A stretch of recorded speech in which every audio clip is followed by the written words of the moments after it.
உங்களுக்கான வாழ்க்கையை நீங்கள் வாழ்ந்தால் மட்டும்தான் மகிழ்ச்சியாக இருக்க முடியும். மற்றவர்களுக்காக போராடிக் கொண்டிருந்தால் வாழ்க்கையில் மகிழ்ச்சி உங்களுக்கு இருக்காது. இதுதான் உண்மையான நிலையில் இன்றைக்கு இருக்கின்றது. இன்றைய காலகட்டத்திற்கு தகுந்த மாதிரி உங்களை நீங்கள் அமைத்துக் கொள்ளுவதில் சிரமங்கள் ஏற்படும் பொழுதுதான் மன அழுத்தம் ஏற்படுகின்றது, அமைதி குறைகின்றது. இது போன்ற பாதிப்பிலிருந்து விடுபடுவதற்கு தான் நான் உங்கள் உளவியல் சகோதரி எம்எஸ்கே பிரியா. ஒவ்வொரு நாளும் மன அழுத்தம்னு சொல்கிறோம், மன வேதனைன்னு சொல்கிறோம், நிம்மதி இல்லைன்னு சொல்கிறோம். ஏன் இந்த வாழ்க்கைக்கு தள்ளப்படுறோன்னா, உங்கள் வாழ்க்கையை நீங்கள் வாழ முடியாமல் மற்றவர்களுக்காகவே போராடிக்கிட்டு இருக்கிறீங்க. உங்கள் குடும்ப நபர்களுக்காகவும் உடன் இருப்பவர்களுக்காகவும். அது பொறுப்பு கடமைகளை செய்துவிட்டு உங்கள் வாழ்க்கையை நீங்கள் வாழ்ந்தால் மட்டும்தான் வாழ்க்கை நிம்மதியாகும். இது யாருக்கு பொருந்தும்னா, ஒரு பேரண்ட், அதாவது ஹஸ்பண்ட் அண்ட் லைஃப் பார்ட்னர்ஸ்னு சொல்லக்கூடியவங்களுக்கு இது பொருந்தும். இந்த நவீன காலத்தில் தன்னுடைய குழந்தைகளை நிறைவேற்றணுங்களுக்காகவே பெரும்பாலும் பெற்றோர்கள் தன்னுடைய சுய சந்தோஷம், சுய விருப்பம் எல்லாத்தையும் இழந்து தனக்கு கிடைக்காத அத்தனையும் தன் குழந்தைகளுக்கு கிடைக்க வேண்டும் என்று இன்றைக்கும் அவர்களுடைய குழந்தை 50 வயதாகிவிட்டது, பெற்றோர்களுக்கு 80 வயதாகியும் கூட போராடி கொண்டு தான் இருக்கின்றார்கள். இந்த நவீன உலகத்தில் இந்த காலகட்டத்திற்கு ஏற்றாற்போல் உங்களை நீங்கள் அமைத்து கொண்டு உங்களை நீங்கள் மாற்றிக்கொண்டு வாழ்ந்தால் மட்டும்தான் மன நிறைவு, மன அமைதி கிடைக்கும். காலையில் எழுந்திரிச்சதுலேருந்து நைட்டு வரைக்கும் நீங்கள் செய்யக்கூடிய செயல்கள் ஒவ்வொன்றுமே ஒரு போராட்டமாகவும், ஒரு எதிர்பார்ப்பாகவும், ஒரு ஏமாற்றமாக தான் போய்க்கொண்டிருக்கின்றது. அதனால தான் ஒரு கட்டத்திற்கு மேல் உங்களுக்கு இரத்த ஓட்டம் என்பது அதிகமாகும்போது பிபி ஆகுது, சுகர் பிரஷர் வருது, தூங்க முடியாத பிரச்சனை, தொடர் தலைவலி மற்றும் உடல் சார்ந்த பாதிப்புகள், மனதில் ஏதோ ஒன்று அழுத்துவது போலவும் ஏற்பட்டு குடும்பத்திலும் சமூகத்திலும் இணைவதை தவிர்த்து விடுகின்றீர்கள். மனம் ஒன்று கடந்த கால கசப்பு மற்றும் கடந்த கால சந்தோஷம் இரண்டிலுமே ட்ராவல் பண்ணிகிட்ருக்கோம். எதிர்காலத்தை பற்றின கற்பனை, தன் குழந்தைகள் இப்படி வளர வேண்டும், இது போன்று இருக்க வேண்டும், தான் இவ்வளவு சேகரித்து வைக்க வேண்டும், சேமித்து வைக்க வேண்டும், இவ்வாறெல்லாம் உங்கள் மனசு போராடிட்டே இருக்கும். இந்த இரண்டுக்கும் நடுப்பட்ட இடையில் இருக்கக்கூடிய ப்ரெசண்ட் லைஃப் என்பதை இழந்து இந்த கடந்த காலத்திற்கும் எதிர்காலத்திற்குமே உங்கள் மனமானது, எண்ணமானது, சிந்தனையானது செயல்பட்டுக்கிட்டே இருக்குது. இந்த பரபரப்பான இந்த சூழ்நிலை இன்றைய காலகட்டத்தில் அந்த 2 காலகட்டத்திலும் தொடர்ந்து நீங்கள் ட்ராவல் பண்ணுறதுனால இயல்பு நிலையில் இருப்பதை ஏற்றுக்கொள்ள மறுக்கும், வெறுக்கும், ஒதுக்கி வைக்கும். மற்றவர்கள் போல் ஏன் நமக்கு கிடைக்கவில்லை என்ற போராட்ட எண்ணத்திலேயே செயல்பட்டு கொண்டிருப்பதினால்தான் மன நிறைவு இல்லை, மன அமைதி இல்லை, மன மகிழ்ச்சி இல்லை. இதை கையாள தெரியாதனால்தான் அழுத்தத்திற்கு தள்ளப்படும் பொழுது உடலும் மனமும் பாதிப்படைகின்றது. பல விஷயங்கள் சொல்ல முடியாததாக இருக்கும், அல்லது திரும்ப திரும்ப சொல்லக்கூடிய விஷயங்களாகவும் இருக்கும். அதை சமநிலைப்படுத்தி இந்த காலத்திற்கு எது எப்படி பொருத்தி கொள்ள வேண்டும் என்று தெரியாமல் பழைய சிந்தனை, பழைய எண்ணத்திலேயே போராடுவதுதான் பல பிரச்சனைகளுக்கு காரணமாக அமைந்து விடுகின்றது. அல்லது எதிர்காலத்திற்கு தேவை என்பதற்காக இப்பொழுது ஆடம்பர செலவுகளுக்கும், இப்பொழுது தேவைகளுக்கு மேல் அதீத வசதிகளையும் ஏற்படுத்தும் பொழுது மன நிம்மதியை இழந்து விடுகின்றோம். மனநலத்தை காக்க மறுத்து விடுகின்றது உங்களான எண்ணம், சிந்தனை. இந்த டிஜிட்டல் உலகத்தில் உங்களை இந்த டிஜிட்டலில் தான் இந்த உலகமே இயங்குது.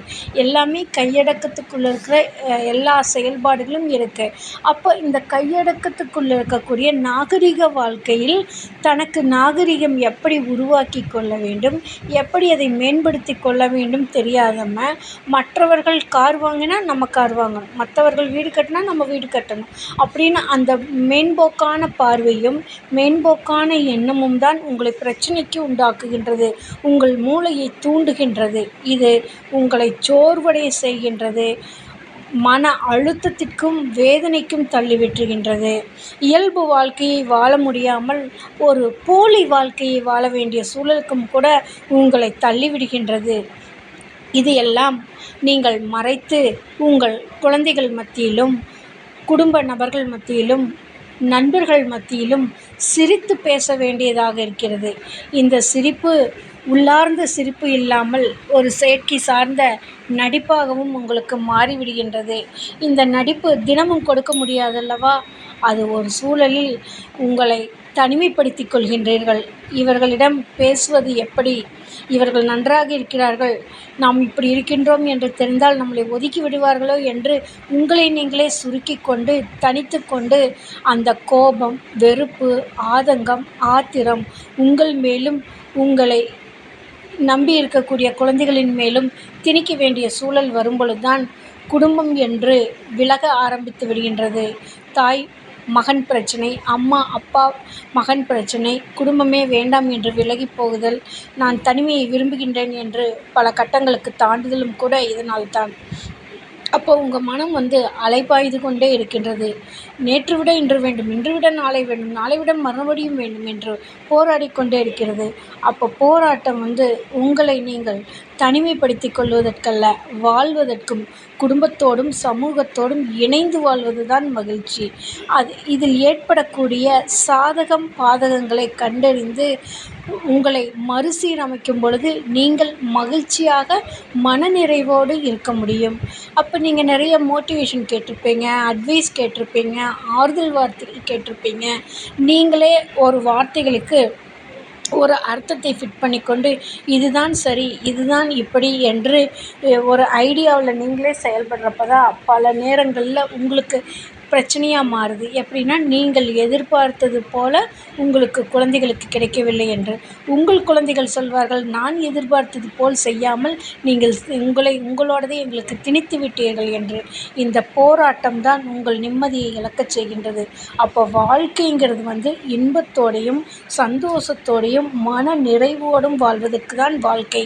அந்த வாழ்க்கையில் கல்வி சார்ந்த பிரச்சனைகள் வரலாம், பொருளாதார பற்றாக்குறை சார்ந்த பிரச்சனைகள் வரலாம், சமூக அந்தஸ்தினால் ஏற்படக்கூடிய ஒருங்கிணைந்து செயல்படுவதற்கான பிரச்சனைகள் வரலாம்.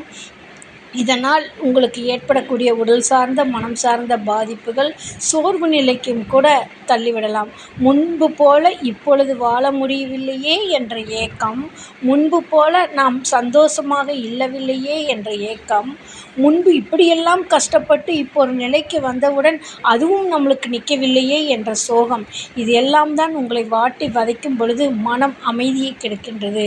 இந்த மன அமைதியிலிருந்து விடுபட்டு குடும்பத்தோடும் சமூகத்தோடும் இணைந்து வாழ்வதற்கான எங்களுடைய நிறுவனம் வாழ்க்கைக்காக முதல் கிளினிக் ஆரம்பித்து ஒரு தனி மனிதனின் வளர்ச்சிக்கு தேவையான கல்வி, பொருளாதாரம், உளவியல் ஆரோக்கியம், சமூக அந்தஸ்து இவற்றில் வளர்ச்சியடைவதற்கும் வெற்றியடைவதற்கும் மேன்மையடைவதற்கும் உளவியல் பகுப்பாய்வு மற்றும் சிகிச்சைகளான MSK மைண்ட் செட் நாலேஜ் தெரப்பியில் MSK மென்டார்ஷிப் ப்ரோக்ராமில் கொடுத்து கொண்டு வருகின்றோம்.